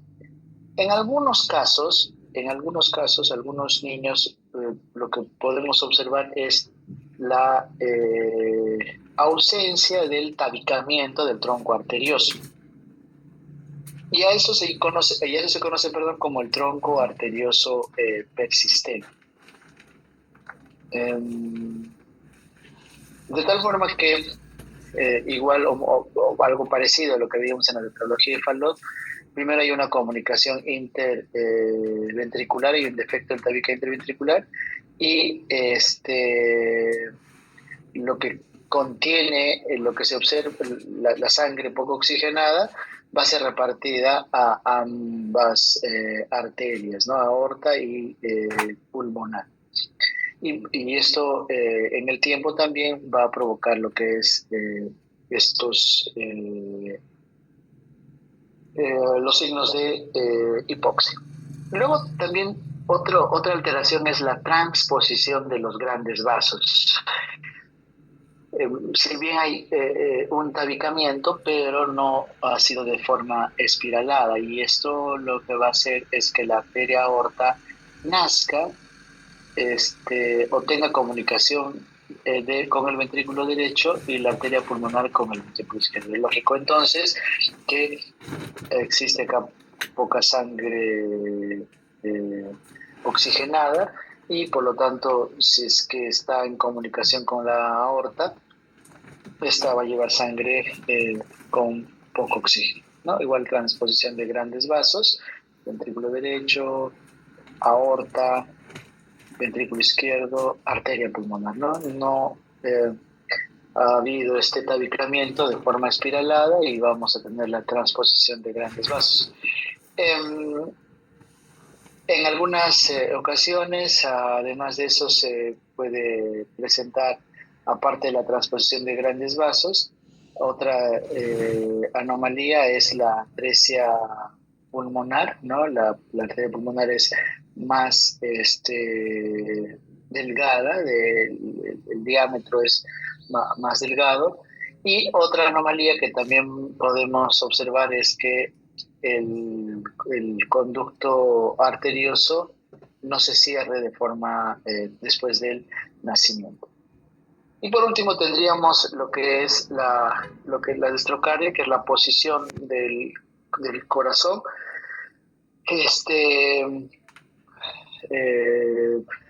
Entonces el corazón no está en el lado izquierdo, sino está en el lado derecho, ¿no? Como vemos acá en la imagen. Esta transposición, a veces, o esta posición, perdón, no transposición, esta posición o este situs inversus, a veces puede ser solamente el corazón o incluso de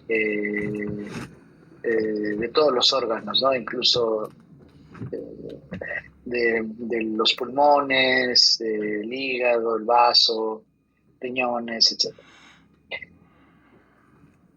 Para terminar de entender esto de los flujos y esto de la cianosis, por último vamos a hablar sobre lo que es la circulación prenatal. En la circulación prenatal vamos a ir entonces de lo que es la sangre oxigenada hacia la sangre con mayor contenido de CO2, de tal forma que, bueno, en la placenta, la sangre oxigenada va a ser llevada a través de la vena umbilical. Esta vena umbilical llega hasta el hígado y en el hígado puede ser como un tipo de corte, ¿no? A través de una estructura que se llama el ductus venoso, ¿no? Para poder alcanzar la vena cava inferior, ¿no? La vena cava inferior, y esta vena cava inferior lleva la sangre oxigenada, ¿no? Hacia la aurícula derecha, ¿no? Eh, en algunas ocasiones, alguna parte de las, no algunas ocasiones, sino en todo caso, una parte de la sangre, si bien puede pasar por el ductus venoso, pero hay sangre que va a llegar hasta el mismo hígado, ¿no? ¿Sí? Y recién del hígado, de esos capilares, otra vez hace contacto con la vena cava inferior y otra vez, bueno, repitiendo, llega la sangre a la aurícula derecha. De la aurícula derecha, entonces vamos a tener dos caminos. Una de ellas es que el contenido sanguíneo de la aurícula pasa el ventrículo, ¿no? Del ventrículo, utilizando la arteria pulmonar, ¿no? Llegue parte de sangre a lo que son los capilares pulmonares y otra parte de sangre oxigenada a través del ductus arterioso llegue a la arteria aorta. Y acá en la aorta, entonces, esta aorta que va a llevar la sangre oxigenada al resto del cuerpo, ¿no? Permita la nutrición adecuada.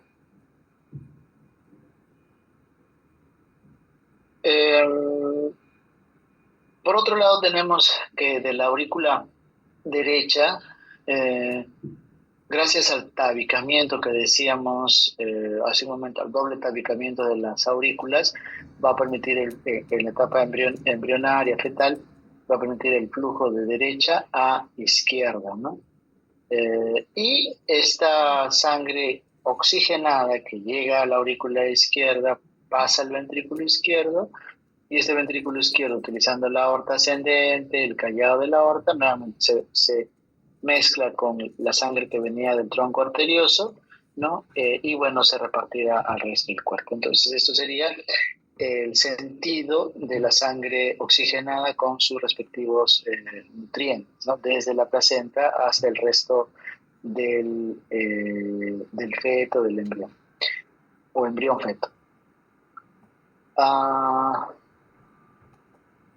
Entonces, y acá ustedes ven en esta imagen, también importante precisar que no existe una comunicación entre ventrículo derecho y ventrículo izquierdo. Y bueno, lógicamente después de esto, la sangre, las arterias umbilicales van a recoger la sangre con CO2, etcétera, con los metabolitos que se tienen que eliminar, ¿no? Llévase a la placenta y luego para que la madre se encargue de eliminar o, digamos, hacer este intercambio gaseoso, pues, ¿no? Esto sería entonces con relación a lo que es la circulación prenatal, ¿no? La misma idea, solo para precisar algunos puntos, sobre todo lo que es el conducto venoso, la relación con la vena cava inferior, la aurícula, la comunicación entre la aurícula derecha y aurícula izquierda, otra estructura importante, el conducto arterioso, ¿no? Que justamente esta comunicación intraauricular y el conducto arterioso va a darnos la posibilidad de tener una mayor cantidad de de sangre oxigenada y nutrientes en la aorta descendente y esta poder distribuir hacia todo el cuerpo, ¿no? Igual otra imagen que nos muestra lo mismo, un poco para terminar de fijar las ideas. Pero ¿qué ocurre cuando uno nace? Vamos a observar lo que es la circulación postnatal. Ya no va a haber circulación placentaria, ¿sí? Va a haber una oclusión de la circulación placentaria. Un dato o un aspecto importante sería que los pulmones van a airearse, es decir, va a haber un contenido de oxígeno. Esto va a permitir que exista un mayor flujo sanguíneo a nivel de los pulmones y esto lo que va a provocar es un aumento de la presión a nivel de la aurícula izquierda. Y ese aumento de la presión de la aurícula izquierda promueve el cierre del foramen oval y ya cerrado el foramen oval vamos a tener ya la circulación que vemos en un recién nacido, pues, ¿no? Hay algunas estructuras que están presentes en la etapa fetal, pero luego desaparecen o en todo caso van a formar lo que son ligamentos, ¿no? Por ejemplo, la vena umbilical formará el ligamento redondo, el conducto venoso, el ligamento venoso y el conducto arterioso, el ligamento arterioso. Al finalizar entonces tenemos el ligamento redondo del hígado, lo que hablamos, el conducto venoso, el agujero oval cerrado, ¿no? El ligamento arterioso, que es esta comunicación, este ductus arterioso, ¿no? Que se cerró, forma el ligamento arterioso, y el ligamento umbilical medio, que es la conversión de la arteria, de las arterias umbilicales. Por lo tanto, un poco para fijar mejor lo que son estos conceptos de las anomalías, tenemos las aurículas separadas, ¿sí? Ventrículos igual separados, ausencia de el ductus arterioso, ¿no? Pero en algunas ocasiones puede persistir el conducto arterioso y alguna comunicación entre las aurículas derecha e izquierda, ¿no? Y esto, por lo tanto, puede persistir lo que se denominaría la circulación fetal, ¿no? En este tipo de anomalías se indica o se dice que hay una persistencia de la circulación fetal.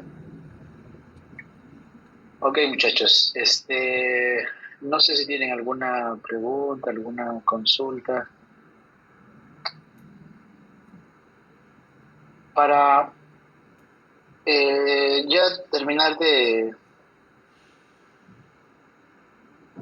coordinar lo del aula del día lunes para la sesión, para la última sesión,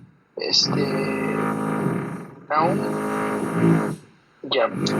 no sé ninguno de los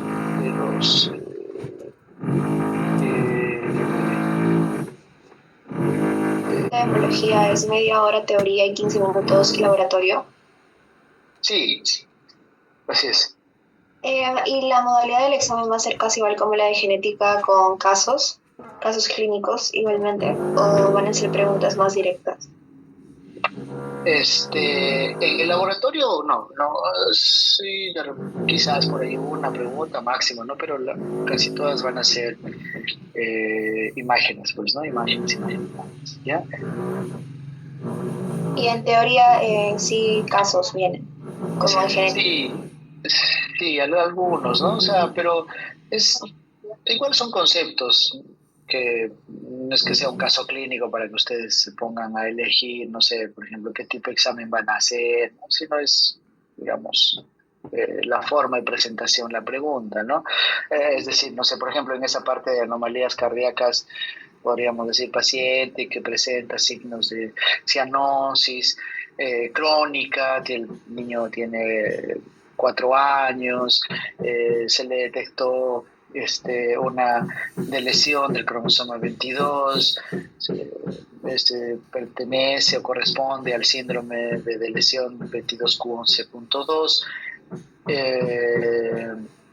indique cuál de las anomalías congénitas sería la más probable, ¿no? Nos ponemos comunicación interauricular, comunicación interventricular, persistencia del conducto arterioso, transposición de grandes vasos, ¿sí? O sea, ahí el relleno son los 4 años, el tipo de alteración, ¿no? Pero en este caso, lo de la cianosis es lo que ustedes tienen que buscar. ¿A cuál de ellas produce cianosis? ¿Sí? Así van a ser, o sea, como digo, no es que les vamos a decir, claro, a veces uno escucha caso clínico y creo que nos han contagiado desde siempre que un caso clínico es mucho más difícil, ¿no? Pero a veces, de hecho, mucha de la información eh, eh, es solamente como distractor o solamente para, digamos, contextualizar, ¿no? Eso, pero no es que le vamos a decir a ver qué tipo de examen se hace, no sé, para la detección de alguna anomalía cardíaca. Usted haría, por ejemplo, una ecocardiografía intratorácica o etcétera, ¿no? O una resonancia magnética, ¿no? Claro, son casos como para la respuesta directa de lo que ya estábamos estudiando, así. Sí. Ok, ¿Ya? ok. Y por eso, disculpe, ¿las imágenes van a ser proyectadas en clase o va a ser blanco y Sí, negro? sí, van a ser de ambas vamos a utilizar ambas modalidades, o sea, vamos a imprimir y luego igual va a estar proyectado. Claro, en la proyección pues no va a estar las 10 imágenes, ¿no? Vamos a esperar 2 minutos, pasamos a la siguiente imagen, para la siguiente imagen, a la siguiente imagen 2 minutos, ¿no? Entonces ustedes tienen que también ser medio rápidos ahí, ¿no? Pero en embriología, de hecho, eh, tampoco estamos pidiendo detalles anatómicos, ¿no? A nivel embrionario, sino es reconocer, o sea, identifique, o sea, uno va a mirar allá, esto es el pulmón, ¿no? Que es el corazón, la aurícula, ya hemos hablado de esto en la práctica, riñón metanéfrico, riñón mesonéfrico, que eso lo podemos saber en esta clase, por ejemplo, ¿no? Así que, eso. ¿Alguna otra pregunta? Para los chicos que, bueno, el grupo del doctor Richard, bueno, ya hoy día van a ser ustedes qué tal, entonces seguramente acabamos, pero bueno, con los que hacemos laboratorio conmigo, bueno, hoy día vamos a hacer, tenemos 2 opciones, ¿no? Ya, bueno, antes de que se vaya ya y solamente quedarme con los de mi grupo de laboratorio. Sí, Leticia. Sí, profesor, disculpe. La última pregunta sobre la semana 2 de desarrollo embrionario, ¿se va a preguntar por semana o por día? ¿No ve que a veces... No. O sea, honestamente, yo preferiría en todo caso utilizar, si voy a hacer preguntas, sería con relación específicamente, no sé, según los estadios del Carnegie, ¿no? Pero no les hemos colocado, claro. Ahora, hay cosas generales, ¿no? Más o menos, o sea, no le vamos a decir 24 días, 23 días. No sé, por ejemplo, si es que hago alguna pregunta desde un punto de vista temporal, a la segunda semana, digamos, cómo se observa el embrión, ¿no? Pero de forma general, ¿no? O sea, pero no es que no vamos a hablar por días. Así que desde un punto de vista de tiempo, eventualmente si es que llegase a preguntar, va a ser específicamente o vamos a tratar de que sea por semanas, no por días, porque eso, digamos, es un poquito menos preciso. Las semanas es más, tenemos un rango mayor. Claro, porque día sería muy exacto por esto. Sí, y además que, por ejemplo, de repente en la diapositiva está un tiempo, ustedes van, revisan un libro, puede decir otro tiempo, revisan otro libro, otro tiempo, así que eso no tiene conflicto. Por eso les decía en la teoría que sí deberíamos utilizar más Carnegie, pero bueno, no sé, esto ya creo que es una costumbre, ya a veces hay cosas que se van llevando de generación en generación. Este, seguir manteniendo ese concepto de días, ¿no? A pesar que ya existe este concepto de los estados de Carnegie. Y de hecho, incluso en el aula virtual les he compartido un enlace de los embriones, de cortes de embriones, ¿no? En diferentes estadios de Carnegie. Justamente en esa página utilizan ya los estadios Carnegie, ¿no? Que debería ser. Vamos a llamar lista. Sale. Vamos a llamar lista rápidamente. A ver, ¿dónde estoy?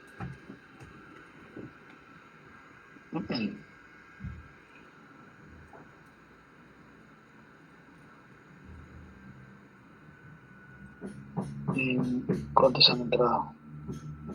Bueno, ahora vienen todos, ¿no?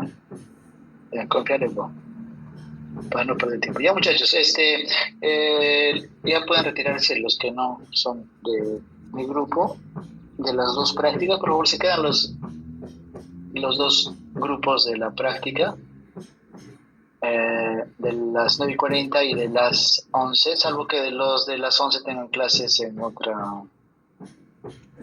tengan clases en este momento, no sé. A ver, ¿me confirma? ¿Martín? No, profe. Acá estamos todos. Ya.